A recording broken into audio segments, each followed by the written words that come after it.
어린이들의 소원이 있다면은 그 중에 하나는 빨리 어른이 되는 겁니다. 왜냐면은 중학교나 초등학생, 학생들이 생각하는 어른이 뭐냐면은 첫째, 어른이 되면 학교에 안 가도 된다. 그게 이제 제일 큰 이유라고 합니다. 두 번째로는요, 어른인 부모님이 야, 학교가 너 공부해. 잠깐만 이렇게 시키다 보니까 어른이 되면 그런 소리 안 들어서 좋을 것 같다. 빨리 어른이 되고 싶은 거죠. 그런데 어떻습니까? 지금 이 자리에 계신 여러분들도 다들 그 시대를 다 거치지 않았습니까? 막상 어른이 되니까 어때요? 학창시절 때가 제일 좋지 않습니까? 내가 학교 다닐 때에는 학창시절이 제일 좋은 것 같았는데 막상 내가 어른이 되다 보니까 인생에 있어서 뭐 고민할 것도 없잖아요. 그냥 공부만 하면 되는 거니까. 학창시절이 제일 좋습니다. 그런데도 지금의 학생들은 그렇지가 않아요. 빨리 어른이 되고 싶은 겁니다. 왜 그런 줄 아십니까? 여러분들께서는 학창시절도 알고 어린 시절도 알기 때문에 그렇습니다. 그래서 어디가 정말 좋은지 알게 되는 거죠. 그런데 학생들은 학창시절은 압니다. 그런데 어린 시절은 몰라요. 그렇기 때문에 빨리 어른이 되고 싶은 겁니다. 잘못된 거죠, 이거는요. 이때가 제일 좋은 때죠. 자, 신앙도 마찬가지입니다. 내가 하나님에 대해서 모를 때에는 또 내가 하나님에 대해서 알 때에는 서로가 타이에게 달라집니다. 그러다 보니까 하나님을 아는 사람들이 신앙생활하는 것과 하나님을 모르는 사람들이 신앙생활하는 것은 하늘과 땅 차이가 됩니다. 하나님을 아는 사람들은 어떤 것이 하나님으로부터 복을 받는지를 알아요. 그런데 하나님을 모르는 사람들은 어떻게 하면 하나님으로부터 복을 받는지 몰라요. 그런데 복을 받았으면 합니다. 그런데 이 복에도 차이가 있어요. 하나님을 아는 사람들은 하나님이 우리에게 주시는 복은 높은 자리에 올라가고 돈을 많이 주고 이것이 아니라 마음이 행복해야 돼요. 내 삶이 행복해야 됩니다.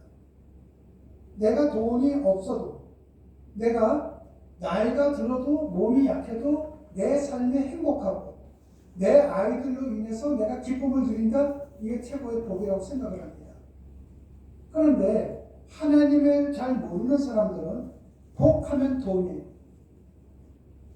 복하면 세상 것을 얻는 것만 생각을 합니다. 그러다 보니까 내가 세상 것으로부터 많은 걸 얻어도 결과적으로 처음에는 기분이 좋지만은 시간이 조금 지나가면은 기분이 좋았던 것도 다 없어집니다. 내가 세상 것으로 인해서 내가 누군가로부터 받으면은 고맙죠.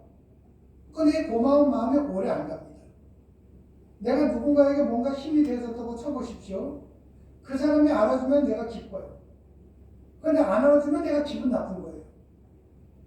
그러니까 세상 속에서 보면은 내가 가지고 있든 갖고 있지 않든 간에 행복한 걸 못 누리고 살아가는 겁니다.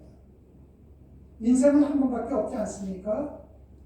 그런데 한 번밖에 없는 인생을 행복이 뭔지도 모르고 그렇게 흘러가면서 살다가 세상 떠나는 겁니다. 그런데 하나님을 아는 사람들은 그게 아닙니다. 행복한 거예요. 그렇기 때문에 언제가 제일 기쁘냐? 난 지금이 좋다 그러는 거예요. 오늘 말씀이 그겁니다. 포도원에 품꾼들이 있는데 주인이 나와서 품꾼을 데리고 오는 겁니다. 어떤 사람은 아침서부터 일을 시켰어요. 어떤 사람은 점심 때부터 일을 시켰습니다. 어떤 사람은 오후에 일을 시켰습니다. 그러니까 아침부터 일한 사람은 이만큼 일을 했고 낮서부터 일한 사람은 요만큼 일을 했고 오후서부터 일한 사람은 요만큼 일을 했습니다. 그러면은 세상의 논리를 따지면 어떻습니까? 이만큼 일한 사람은 돈을 이만큼 받아야 되고 요만큼 일한 사람은 요만큼 받아야 되고 요만큼 일한 사람은 요만큼 받아야 되는데 여기에 포도원의 농장 주인은 어떻게 하냐면 다 똑같이 주는 거예요. 똑같이 주니까 이만큼 일한 사람이 어떻게 됩니까? 억울한 거죠. 아니 나는 이만큼 일했는데 어떻게 요만큼 일한 사람과 똑같이 줄 수 있습니까? 따지는 겁니다. 그런데 주인이 뭐라고 얘기하냐면은, 야, 내가 너 이만큼 일할 때 얼마 준다고 얘기했잖아. 또 그만큼만 받아가면 끝나는 거지. 내가 이 사람 얼마 주든 얼마 주든 그건 네가 상관할 일이 아니잖아. 자, 이 사람이 처음에 이만큼을 일하고서 이만큼 돈을 받는다고 쳐보십시오. 새벽에 아침 일찍 나가면 인력시장이라는 것이 있습니다. 근데 그 인력시장 보면은 어떤 사람은 일하러 떠나는데 어떤 사람은 일을 못 구해요. 그럼 일 떠나는 사람 입장에서 생각을 해보십시오. 기분이 좋았겠죠.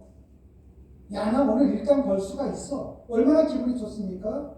근데 내가 그렇게 기분이 좋은데 오늘 이 돈을 벌어서 우리 아이들과 우리 식구들과 오늘 고기 반찬이라도 해 먹어야지 기분이 좋았는데 가서 일하고 보니까 요만큼 일한 사람과 이만큼 일한 사람과 자기랑 똑같이 받는단 말이죠.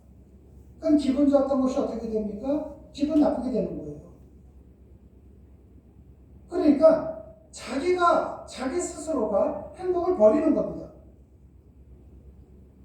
한마디로 얘기해서 복이 겨운 거죠. 여러분, 주인이 뭐라고 얘기했냐면은 너 이만큼 일하면 내가 이만큼 돈 줄게. 처음에 약속을 했으면은 그만큼 받고 감사할 줄 알아야 돼요. 그러면은 다음에 그 주인이 또 나갔을 때 그 사람이 있다고 쳐보십시오. 또 데려다가 일을 쓰겠죠. 근데 그 사람이 좀 늦게 나왔다고 쳐보십시오. 늦게 나와서 오후에 와 있는데 오후에 나와도 너구나. 내가 너 데려다가 쓸게. 나중에를 기약한다면은 감사한 마음을 가져야 되는데 그걸 모르는 거예요. 신앙도 똑같습니다. 내가 이만큼 했는데 하나님은 왜 나한테 이렇게 하지? 저렇게 하지? 불평 속에 살아가는 사람들이 있습니다. 여러분 생각을 해보십시오. 하나님을 잘 믿었던 모세를 한번 생각을 해보세요.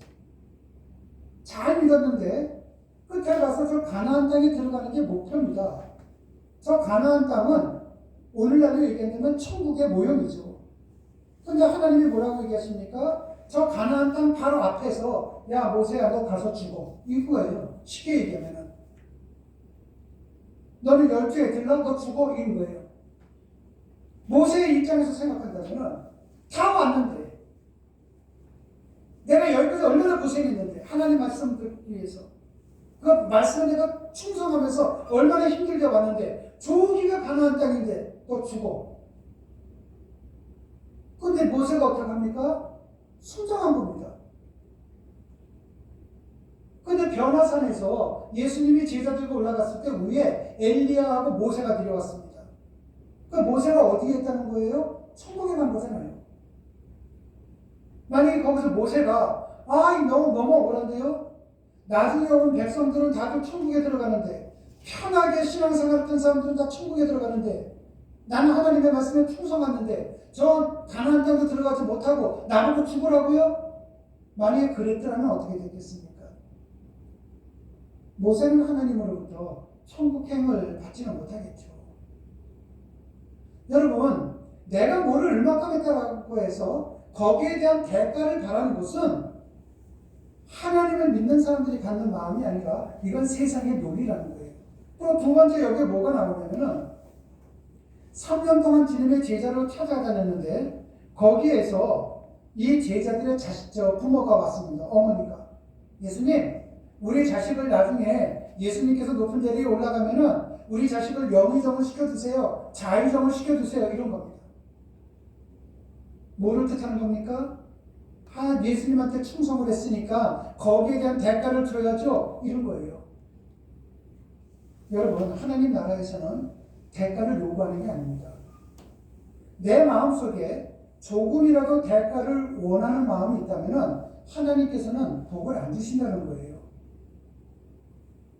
우리는 왼손을 한거 오른손 모르게 하듯이 하나님 나라를 위해서 내가 무엇인가를 했다면 그거는 잊어먹어야 되는 거예요. 그 순간부터는.